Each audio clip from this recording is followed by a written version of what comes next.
Hi. Today I'd like to talk about something that I have addressed in a couple of my videos, and it needs to be discussed because I don't want to give bad advice here. And that is cord cutting, meditation or removal. Now, I don't like the name.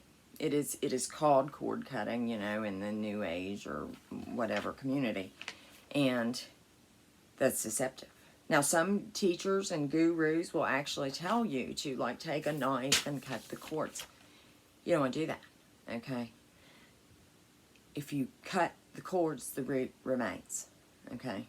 So then it just grows back, or it comes back quickly, or, you know, what have you. And it can it can cause issues to resurface, and then, you know, you don't want that. Now, issues may resurface when you do cord removal, but it's just for them to clear. Like, you may, if you are reminded of a terrible situation that you had, you know, when you cut that cord, you're reminded of that again, but it should clear out, and then over time, you know, that shouldn't bother you anymore. And I can say that somebody, a friend of mine that was, I thought was my friend for like 20 years, made a really inflammatory Facebook post a couple of New Year's ago. And I mean, the concepts were right, but the details were all false. And we had like 150 mutual friends. It was completely inappropriate.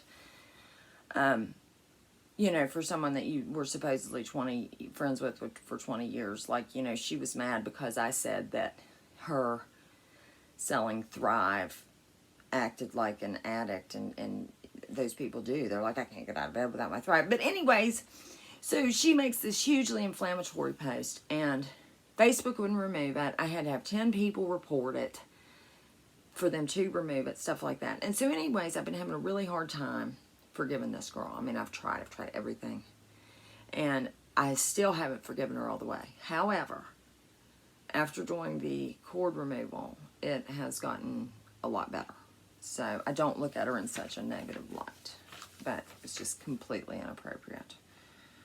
Karma. We're under a karma program. Hers is coming. Okay. So you don't want to cut them. You want to remove them as if unplugging them. You know, you can unplug them. You can wiggle them. You can pull them out. You can, you know, whatever. You just want to pull it out. Now, there are two ways you can do this. Okay, you want to physically remove the cords. Or, well, you can do it meditation via visualization, or you can physically remove the cords. Physically removing the cords works better. It does seem silly, okay? A lot of people feel silly doing this kind of stuff, but do it in your own home. No one around. No one will know. It might help you. And then it won't seem so silly now, will it? Okay. So, you want to envision your auric field and set the intention to clear the cords that are ready to be removed, the ones that no longer serve you, the ones that are negative in nature, that are not for your highest good. Okay, you don't want to necessarily remove all your cords. Some of your energy attachments to people are good. You want to remove the ones that are ready to be removed, the ones that aren't serving you, not for your greatest good. So you envision that, and then you want to set that intention, and then you will physically feel for cords, okay? And people that are really sensitive to energy can really feel like resistance. Now, I can feel some resistance in the throat and heart area always, but other places I don't. But you know, you still go through the actions, and especially if you know that you've got a cord with somebody. And I do feel that most of our cords develop in the heart or the throat, you know, because we communicate orally, and our heart, you know, is where our emotions are. So there may be, you might have some cords down in your sacral, or, you know, your lower area, because of sexual energy too. Okay, now, so you want to feel down for the cords, you know, and then if you feel resistance, take the cord, wiggle, pull out, or just pull it out. Now, then you imagine the cord dissolving into the, you know, I imagine it dissolving and dissipating into the ether. Okay, now you do this, you go up and down your whole body until you no longer feel any cords. Now some people teach that you should cover the area, you know, like heal the hole with like joy and all that stuff. I do think you should probably just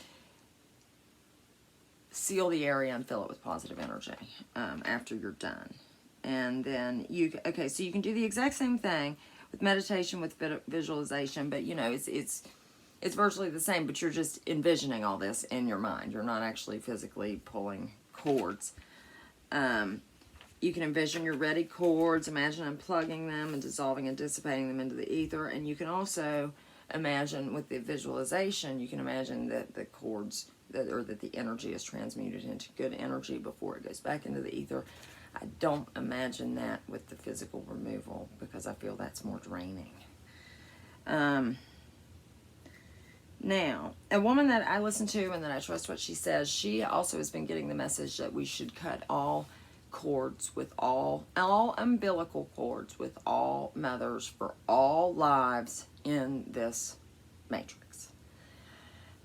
Something about it, you know, because when we die, they try to take us, you know, they try to keep us here. And there are these, you know, if you've got cords and stuff, they physically help tie you here long enough for them to get you into another body. So you want to have all your cords cut before you go, except for the one silver cord that keeps us here, and that's the one that severs when you die. But all the other ones you want to have gone. So you want to cut all umbilical cords with all mothers for all lives. And I would imagine you do this with a visualization, and you can probably also physically do the removal. If you can remember specific lives, that's good. You should do that. If not, you know, I would meditate on how many past. I would meditate on the universe showing me the number of how many lives I've had, or how many umbilical cords I need to remove. And I would say, you know, over the next week, you know, show me the number, and repeatedly. And then then you'll note. That typically always works for me. You know, if I ask for something like that, it will show me. So let's say, you know, you keep seeing 11 everywhere. I would, at the end of that week, remove 11 cords. So it's just an idea. I hope that this helps someone learn how to do the energy cutting, cord cutting. And I'd like to call it energy cord removal. Let's not call it cord cutting anymore, because that is very deceptive. And yeah, I mean, if people are going to take the time to do this, you want to do it right. You know what I mean? So thanks for listening. If you like my channel, please share and subscribe. Have a good day.